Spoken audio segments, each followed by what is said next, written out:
our attention to the United States, where the momentum to the presidential elections are heating up. After 4 days of pomp and show put up by the Democratic Party for their national convention this week, the Republican Party will now take over the Mellon Auditorium in Washington, D.C. for their convention from August 24th.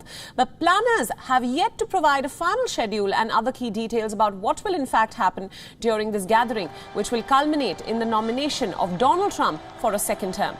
A group of delegates is expected to begin arriving this weekend for the Republican National Convention before a formal roll call on Monday morning in the city of Charlotte in North Carolina.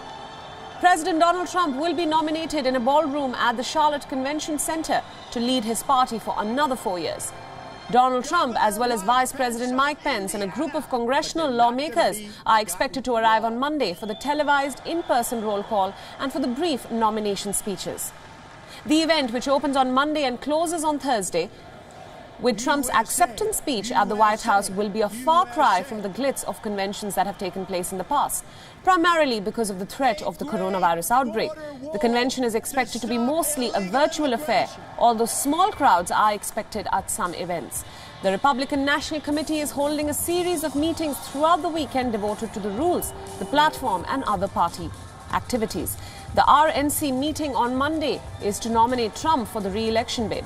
But for the party, this has still not been released any details of the convention program as of now.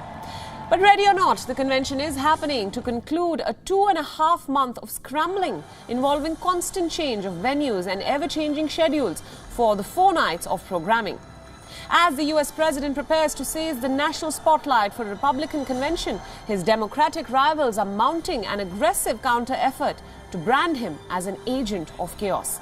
Democrats are preparing to release videos each day to highlight what they view as Trump's biggest failures and showcase the stark contrast between the US president as well as his Democratic rival Joe Biden. Not just this, the Democratic Party's top members, including House Speaker Nancy Pelosi, Senator Cory Booker and Michigan Governor Gretchen Whitmer, will be speaking every day.